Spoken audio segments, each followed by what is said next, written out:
All right, cool. So we should be good. Hopefully, there's no audio issues, but we'll find out here in a minute because, that's just my luck. Anyway, I'm Rick. I'm the game master for Hammer of the Gods. And, I'm sure you guys probably know that by now if you've been here watching these streams. But I'll let our guest introduce themselves. So most of you know me as Asparagus, but today I will be Ranger Opal.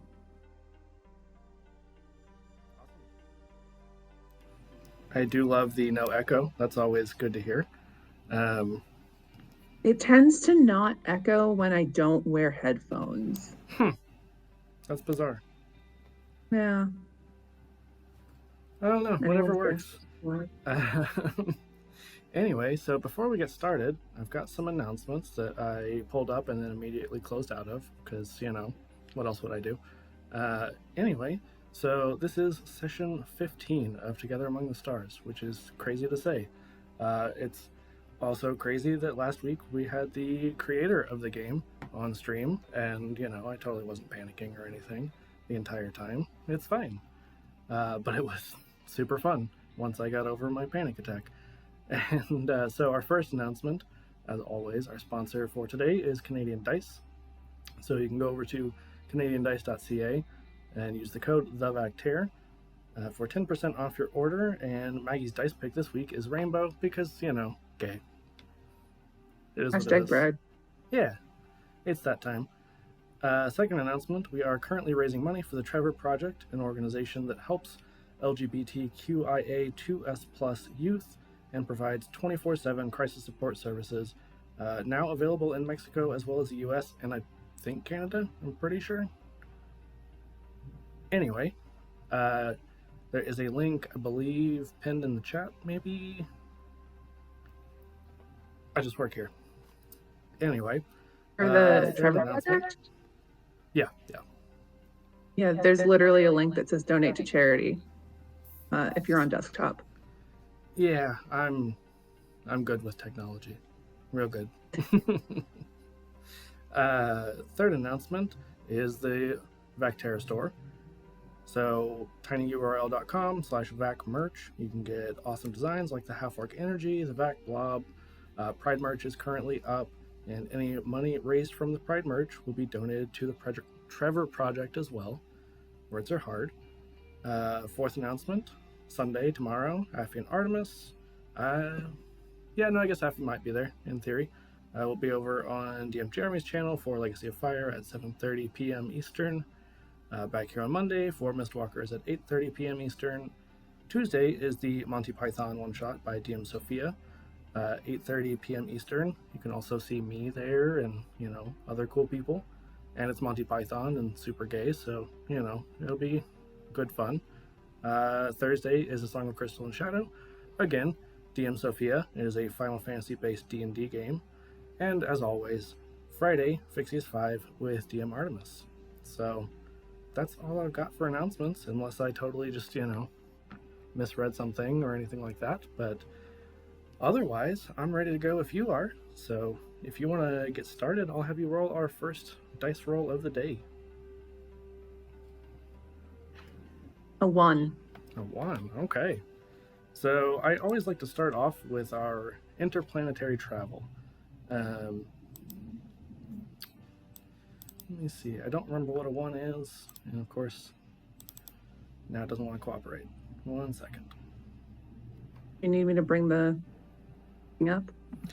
If you have it handy, actually, yeah, because it's decided it doesn't want to. There we go. Now it's working. All right. So a 1 on interplanetary travel is one of you has trouble sleeping. Which one, and what are you worried about? And so, since it was your role, you get to make the decision on that. Your audio glitched. I didn't hear what you said. I'm sorry. Weird. Apparently everything is glitching. I have trouble sleeping. What am I worried about? Mm-hmm. I am worried about attending Galactic Pride this month. Okay. Valid. Yeah, tell us more about that. Well, since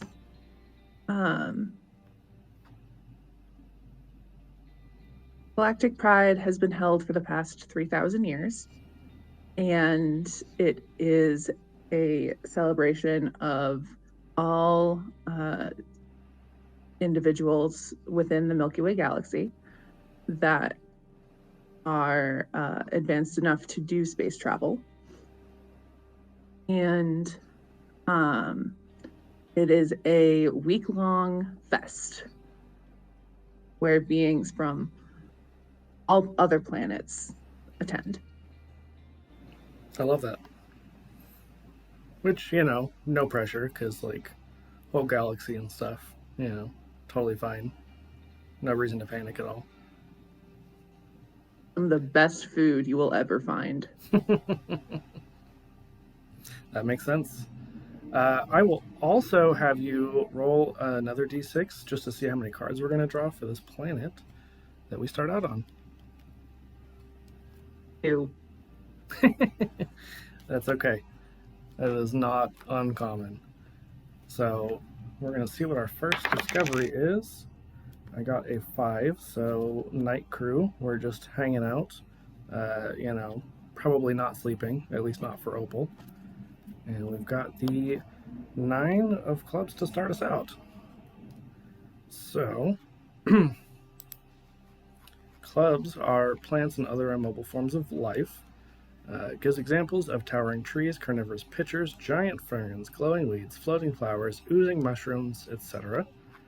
And 9 is deep underground. So, I'm going to say we land on this planet, and there's not a whole lot of, like, interesting stuff on the surface, but there is just, like, this gigantic cavernous opening. And, of course, like you do, our intrepid pilot decides to land inside of this giant gaping maw, for lack of a better term. And so we're just kind of looking around in this great big cave. And yeah, there's a whole mess of bioluminescent mushrooms.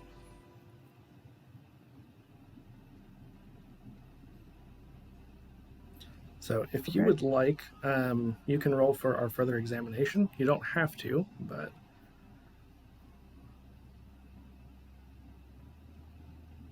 2. 2? Okay. Yeah. So on further examination, that means that you get to draw these mushrooms. Or, if you don't want to draw it, Artemis gets to. Like now? I mean, preferably, but you don't have to. Like, there's no pressure. I will try. My art skills are lovely stick figures are hard. I mean, totally up to you. We can just, leave that to Artemis if you would like. Also, hello, Kayla. I mean, obviously, hello everybody else in chat, but Kayla doesn't make it very often, so, always nice to see.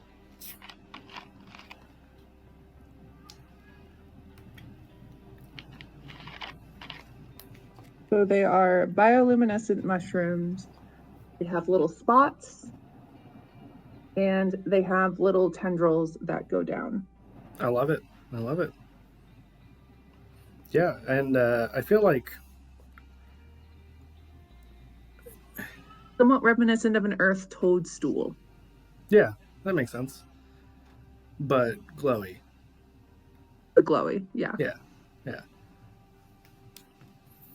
Yeah, I feel like Reggie probably tagged along because, he's not really gotten to go on adventures a whole lot lately, and he's just munching on every mushroom that he can. But, like, he doesn't eat the whole thing, he just takes, like, 1 or 2 bites out of each one, and then moves on to the next one. Oh, his mouth is glowing. Yeah, he just has like glowing mushroom ooze all over his little diamond dinosaur face. Okay. Yeah, and just, in case you weren't aware, he is like a little baby long neck dinosaur. So, for that Ah, good okay. visual in your head. Right. So he's like knee high. Yeah, yeah, Gotcha. probably. I mean, he has eaten a whole lot of stuff, and Breckett's just like sitting there with his little tablet out, recording it for Space TikTok. I mean, as you do. Yeah, I mean, you gotta. Reggie is the star of Space TikTok. Not Breckett, not like any of the Space Rangers. It's just Reggie. He's gone super viral. I would expect nothing less. Yeah, he's actually the mascot for Space Pride this year. I had heard that. Yeah, Yes. good for him, right? Right. Absolutely. Right. Um, Go ahead.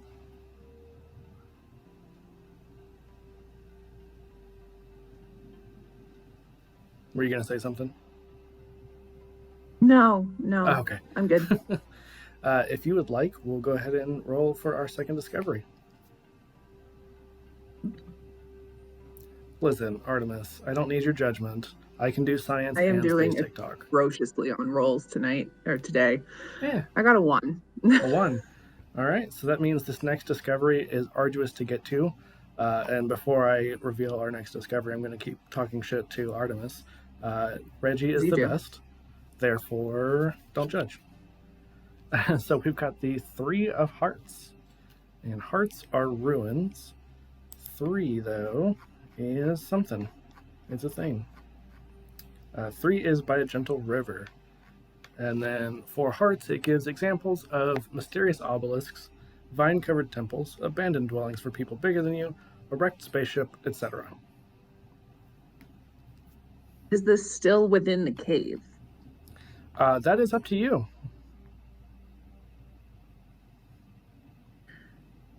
So once we finally stop um, Bernie from eating all of the mushrooms, I say that we further examine the cave.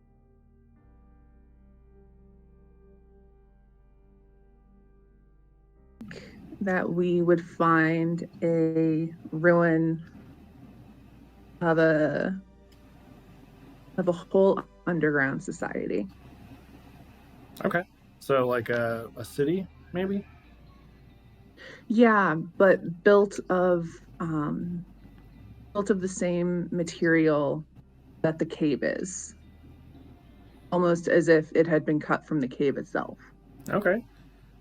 Yeah, Breckett's just like, oh, Opal, I know exactly what this is. I've run into these folks quite a bit. I'm pretty sure this is a pollen people village. Really? I mean, this looks just like their houses, and we've seen them on a couple of different planets now, or at least we've seen their structures. They're not always there. Sometimes they've moved on, but we might actually get lucky and find some today. Let's hope. And Brackett's just kind of like looking inside, and he's like, "Oh, there's some food left over, and it looks like it's still good. Like maybe they're not very far away." Should we go Roll. looking for them? Yeah, I'm gonna roll my investigation, and I got a 5.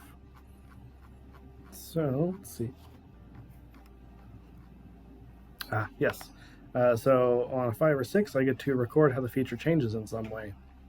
And so, like, we find this city, and at first it's like, oh, maybe they're not here. And as we're just kind of like creeping and looking in their windows and stuff, we notice that there's like a massive parade that starts to go through the city.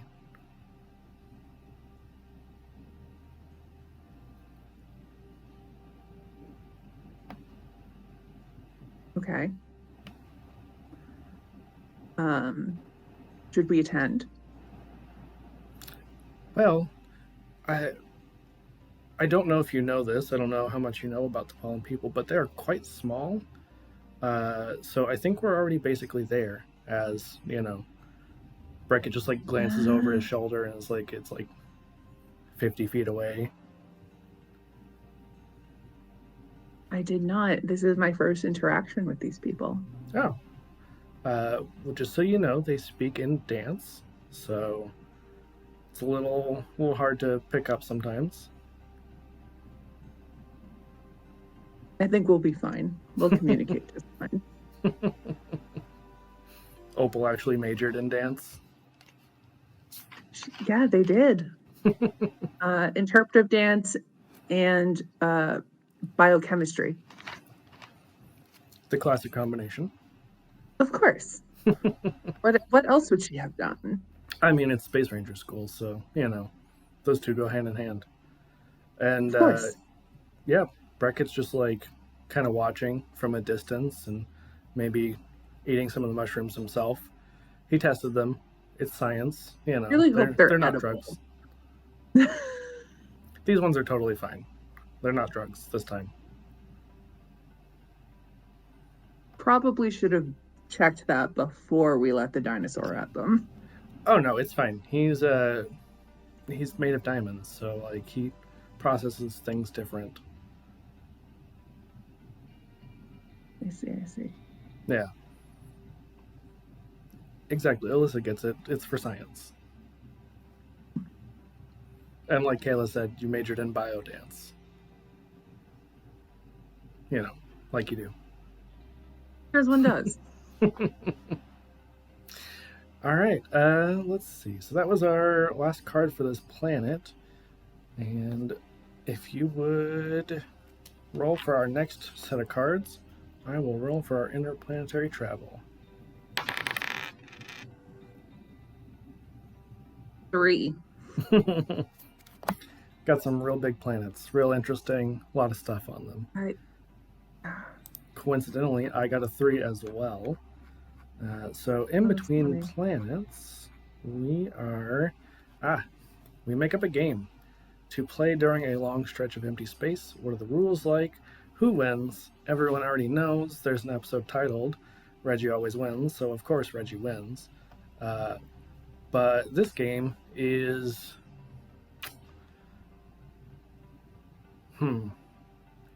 It's like a combination of poker and chess.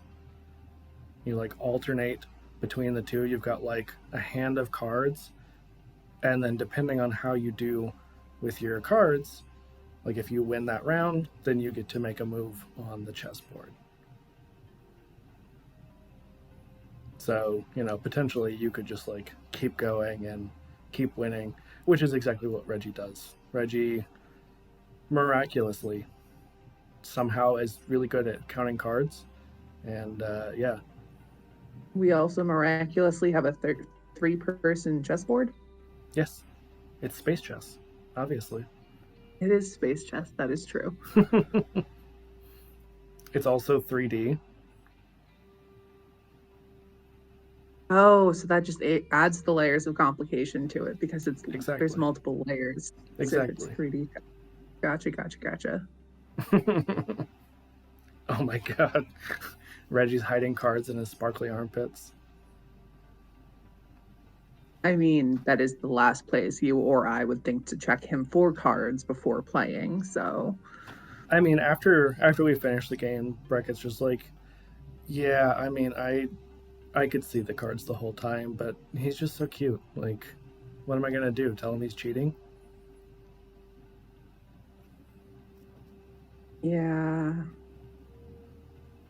I'm pretty sure Rory would kick me off the ship if I did that. Just saying.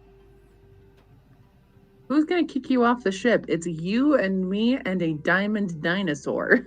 And Rory, which is Artemis's character, who pilots the ship. He is just a little guy. That is true. Yeah. He's very much just a little guy. All right, so our first card of this planet, if you would like to roll. Oh, what was In Monsters Inc., what is the name of the lady who's like, I'm always watching you, Wazowski? Uh, Marge? Is that it? It's been way too long. But whatever the name, But I that's rolled a Artemis. 4. All right. So 4 means we come upon this discovery suddenly. And we got the Queen of Clubs. So, clubs again are plants and other immobile forms of life, and Queen is in deep water. So, Alyssa says it's Roz. Roz. That's what it is. Yeah. All right, so what kind of plant or other immobile form of life do we find in deep water as Rory lands us on this watery planet? Of course, you're not Artemis. So we find the closest thing I could liken them to would be giant kelp forests. It's the landweed, but underwater. Well, right, but just because the plant themselves are immobile technically doesn't mean that the forest itself isn't teeming with life. Oh, absolutely. Also, I don't know if you caught the last couple, but Kayla had mentioned or called because there was like above ground, essentially kelp that was like waving in the wind and was like, oh, it's landweed, and yeah, that ended up being like a creature in and of itself that like got up and walked, and that was just like its hair. So yeah, Mm-hmm. yeah, found more underwater landweed. Let's see. Oh yeah. Guess what, Artemis? I got a 2. So can you please once again draw us the underwater landweed? Don't worry, we'll make Artemis do that one I was because gonna say, yeah, they don't have enough to do. it's just seaweed. It's not Well, seaweed, it's landweed. Get it right. Jeez. if it's kelp-like, is it really seaweed? Mm, I'm gonna say yes because science. Fair. I think science just means that you get to, decide until you know better. So Breckett doesn't know better, therefore yes. That's fair. Anything else about this landweed underwater that we find? Is there anything particular, excuse me, about it? Um, yes, actually, it seems to have holes that go through the strands like Swiss cheese. Okay, And in the wind it will whistle. interesting. It's also red. Breckett's just like scooping up some of it. Listen, science is what you say it is, so it's fine. This is fake science in space. Therefore, we I just get mean, to we have a decide what it diamond is. dinosaur. Actual science went out the window from the get-go, Artemis. I mean, realistically, in the great scheme of things, we don't know that there couldn't be real diamond dinosaurs somewhere in the universe. How do they work? Who knows? Probably magic. I mean, in the infinite possibility of a potential maybe, yes. Yeah, exactly. See? There you go, Artemis. Science. I mean, that being said, there's also a potential.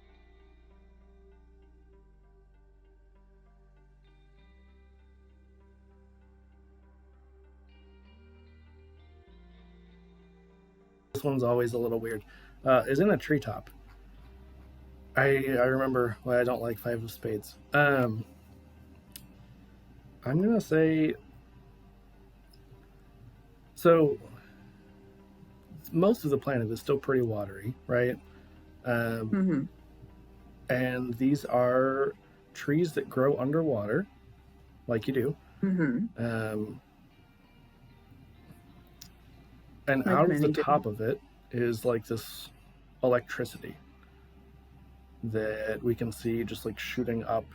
And Rory lets us know because, they're not going to like hang out underwater all day. They just kind of left us to do our scuba diving and whatnot.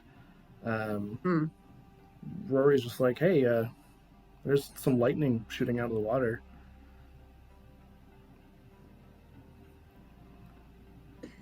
He sent the drone. Um, is this light? Can I roll investigation? I mean, because there's not really any like ability checks in this, you pretty much get to decide how it goes. Like you can roll for it if you want, if you want to do like odds or evens or anything like that, but you get to decide. We are the GMs in this. Okay. So it appears like lightning, or it is lightning. Yes. Well, if it's actually lightning and it's coming from within the water, I have concerns about us scuba diving. I mean, we probably have like insulated suits, because space rangers do a lot of questionable things and make really great life choices. Mm-hmm. Like routinely lose poker games to a diamond dinosaur. I Yes. mean, Um, don't question my life choices. It's fine. um,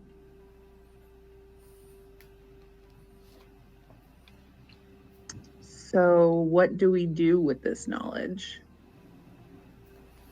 Mm, you ask that, and Breckett's just like, I don't know, as he's again recording space TikToks. I think we should go closer. Yeah, go for it. As he like backs up a little bit and is like pointing his little tablet camera at you. Right. Fully expecting me to be blown to bits, Mm-hmm. I'm sure. Um, but upon closer inspection, the lightning is isn't actually electricity. It's actually part of the tree. Oh, okay. Is it like a tongue? Um, more like tendrils. You know how like certain times of year plants will flower? Mm-hmm. This is like this tree's equivalent of that. So it's Interesting. actually harmless to you and I. That's much less exciting, but still kind of neat.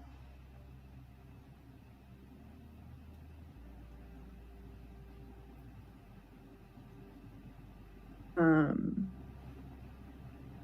hmm.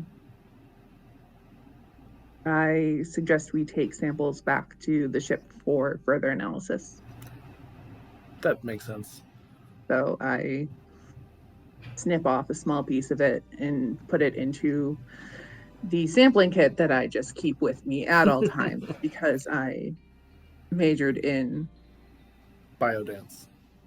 biodance, whatever it was. um, Meanwhile, I you just sit there and shake your head at me. It's like, of course, this would happen to you. You're the only person that would approach an underwater plant that seems to be spitting lightning out of the top of its head. I mean, you say that, but Breckett totally took samples of the lightning mushrooms.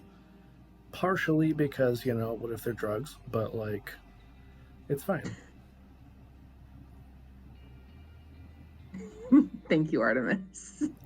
Listen, Breckett is a real ranger, too. I don't need your judgment. Rory. Miss, I'm going to sit in the Uh, ship and just watch everybody like a creeper through the drone. um, so after we investigate this particular plant, on,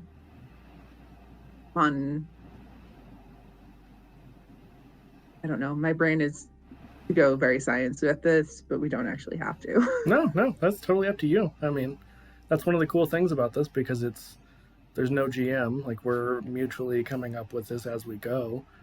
Everybody brings something different to it. So So, in addition to the tendrils, we also took sample of the underwater trees plant matter, like its leaves and its branches and stuff. And when we take it back to the ship to run it through like DNA sequencing and all of that stuff, we find that it's actually not part of the tree at all, but it's almost like a coral that lives within the tree. symbiotic makes sense. Yes, symbiotic relationship. Hmm. And that the coral actually has sentience. Also, Artemis, again, so much judgment. So much judgment. I am not here for it. We can have fake science and real science. It's fine. Because this is space and both is good. Yeah, so we just cut off a piece of an intelligent being. It's sentient, but it doesn't have nerve receptors the way that you and I do. So it can't feel pain. Breckett's like, let me correct that. You cut off a piece of an intelligent creature, and I was just there.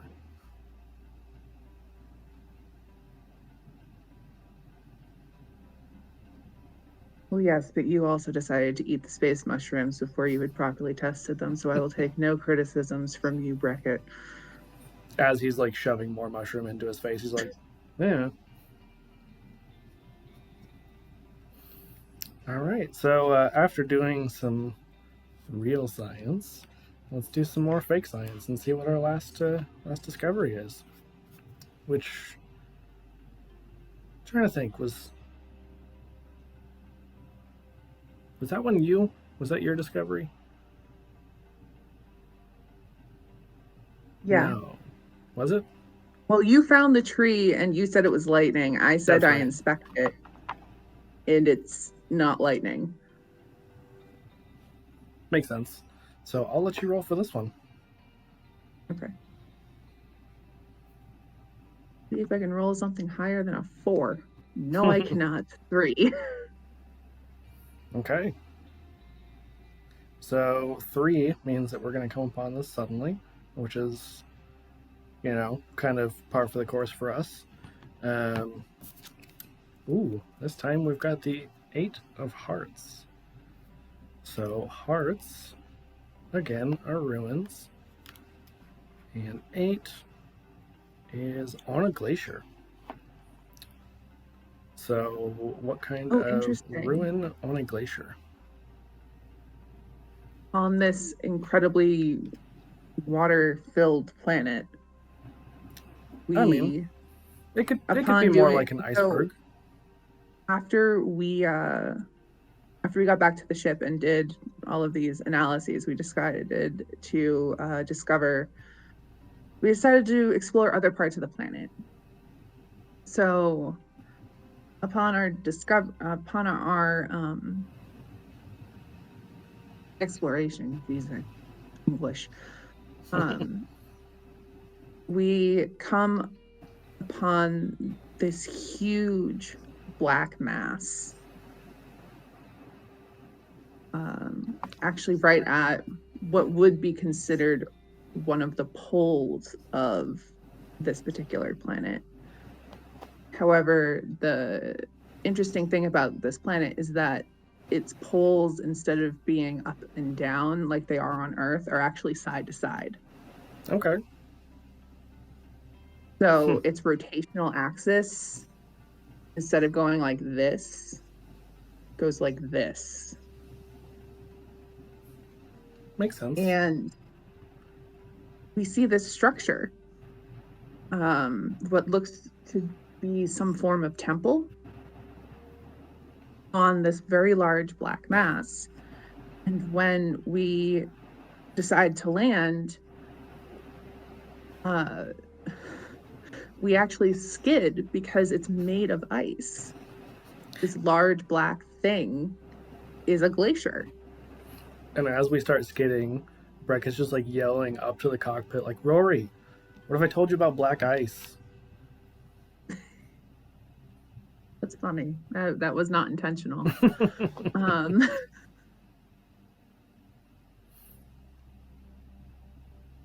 uh, so we go to explore these ruins, and we find the remnants of offerings. We find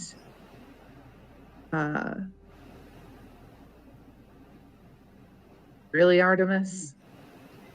Really? But we find pots of like oils and incense, and we find plants.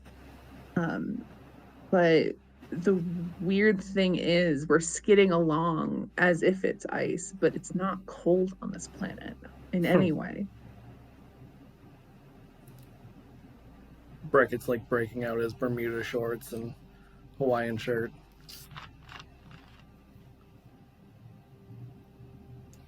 Yeah, I mean, if that's, I mean, he is free to make his own stylistic He's got decisions. He's got his like flight suit, but it's just cut off shorts. They cut out the arm sleeves, and so you can see like half his torso, and like Absolutely. cut I off grew up in a small town. I know exactly what this looks like. I have definitely worn that in real life. And no, I will not take your Crocs, Artemis. No, thank you. I'm sorry, I didn't catch that because I was shit-talking I said, think Crocs. redneck spaceman. Yeah, I'm not wearing Crocs though. Not doing it. Oh, come on, you can put them into sport mode and you can really just fly along this glacier. I mean, I think Rory's already done that for us, so we're good there. Rory would never be so insensibly dressed on an unknown planet. That's because Rory doesn't go on the planet very often. Yeah, because Rory's the only one of us with any sense. Disagree. I like to have fun. Rory's just going back to the space station. Just leaves us stranded on this planet. It does happen. Yeah. So what do you see? That's exactly what I was about to say. So I got a 3 on my investigation, which means I get to add a detail that I notice. I'm going to say it's not super obvious at first, but kind of as we're like looking around and as we start, kind of poking and prodding and, doing super scientific studies on this, it seems like this is similar to some other technology that Breckett has seen, where it doesn't look like anything fancy, but sort of the body heat seems to have an effect. And we notice that there are like panels and electronics that look like stone.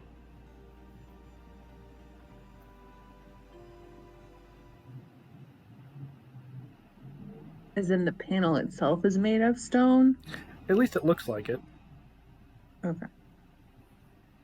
Maybe it's some kind of like LCD screen, essentially. Okay. But more literal on the liquid crystal. So what do you do when you notice this? Oh, I absolutely push all the buttons that I can, just trying to see what happens, because it worked so well last time. You mean when you set off a borderline nuclear reaction that almost destroyed half a planet?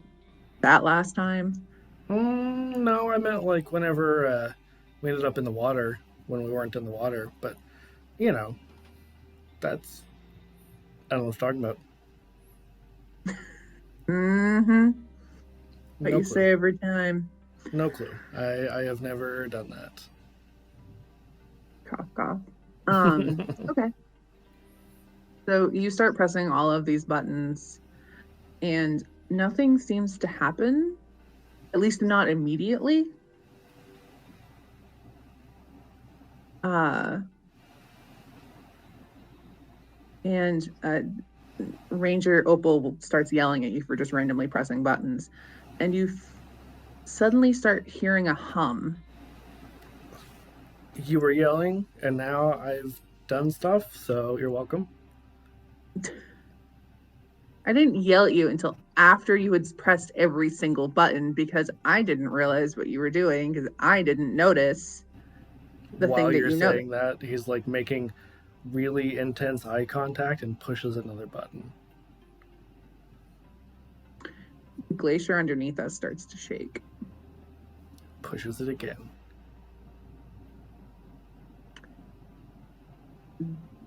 The humming noise that you heard initially gets louder and louder. It almost sounds like an engine starting. You're welcome.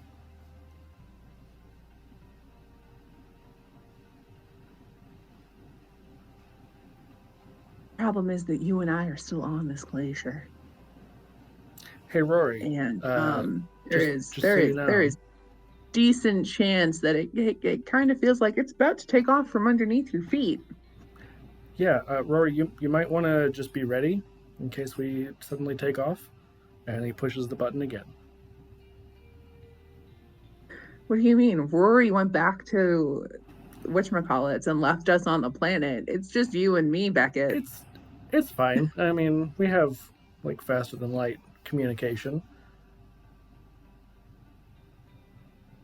I can just see Rory sitting back, like watching us doing this and just Oh yeah. shaking their.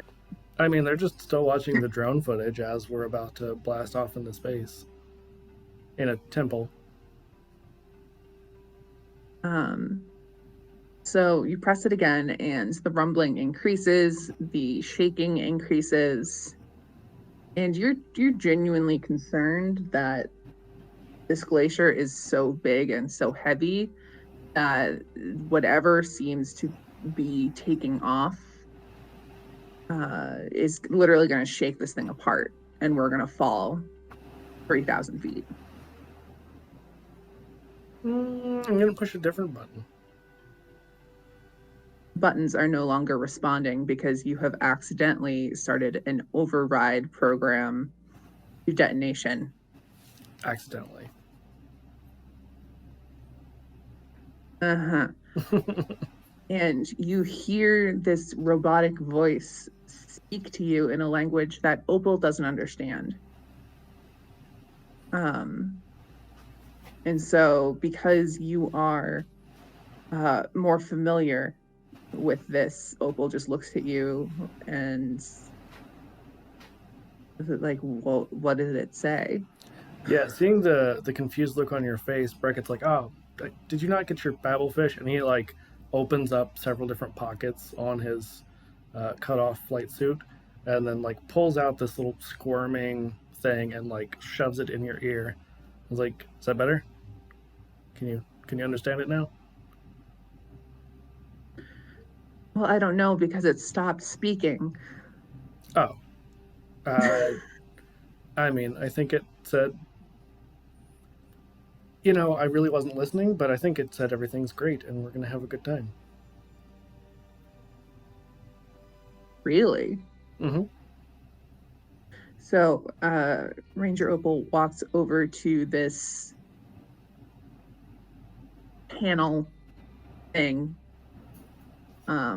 And though she doesn't necessarily speak the language, because part of her coursework in biodance involved studying cultures, she has taken classes in symbology. And she recognizes some, but not all, of the symbols on this panel.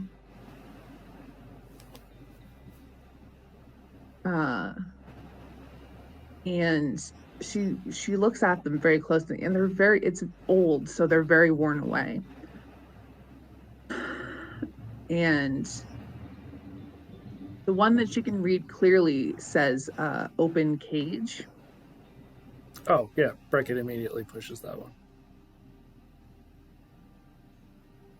The problem is that from the last time you pressed it, it's actually still indented. Like it didn't come, like it went in and stuck. It never came back out. Perfect. Don't even have to push it anymore. Just for, educational purposes, Breckett majored in general studies and recreation science in Ranger School. So, explains a lot.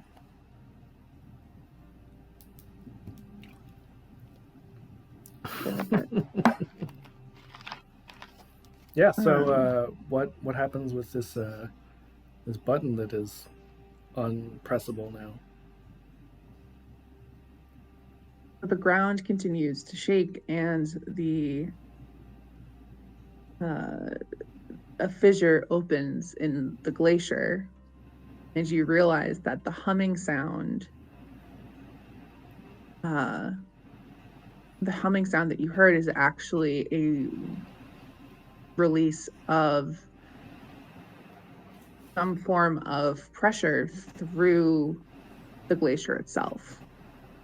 But it doesn't explain why the glacier is shaking still. Interesting. And so Ranger Opal contacts Rory on ship and asks them to do if they had done a bioscan of the planet before they had arrived. Rory has never done a bioscan in their life. I can tell you that now. Yeah, I'm not surprised by that information in this slide. Honestly, I didn't even know our ship had that function, so it's good to know. And Breckett's just like, maybe not with your other Ranger co-pilots, but I have one. oh, well, that seems like a you problem then. As Breckett's like suddenly, getting serious, and he's like actually seemingly not just pushing buttons at random. And so he like starts pushing some other buttons, and he's like, okay, you know what? I found the problem here. And so the shaking intensifies quite a bit. And we see that like this fissure that opened up opens wide enough that this temple slash ship that we're in breaks free, and as we start to blast off in our makeshift spaceship, we see that what we thought was a glacier is actually just like a sleeping creature of some sort of like not cold ice, if that makes sense. Well, that would make sense as to why the ice wasn't actually cold. Yeah. If it wasn't actually ice. And yeah, it seems like whatever exactly Breckett did made this creature open its mouth, and then we just blast off into space. Okay. And honestly, I think that's a great ending. Because, it's not like we have a lot of control over where we're going right now, and Rory's going to have to come find us wherever we are. Totally going to be fine. Nobody needs to panic. It's okay, Artemis. Rory assured me before we went planet side that they have trackers on all of Ranger Breckett's clothes. It's like sewn into the seams of his underpants. That checks out. So it's Little going to be creepy. fun. Little creepy, Rory, but you know, well intended, I guess.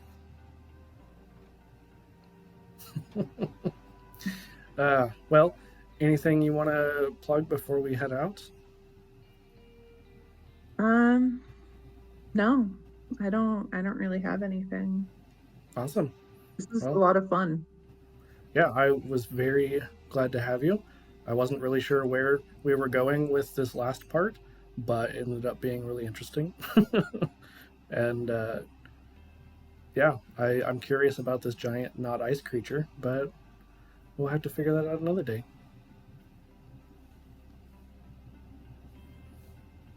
Okay. All right. Well, I'm gonna put us over to our outro. I assume we're gonna read the gooey cube. I don't know why I said the gooey cube, not just gooey cube, but you know, it is what it is. So anyway, thanks for watching. Stick around for the raid.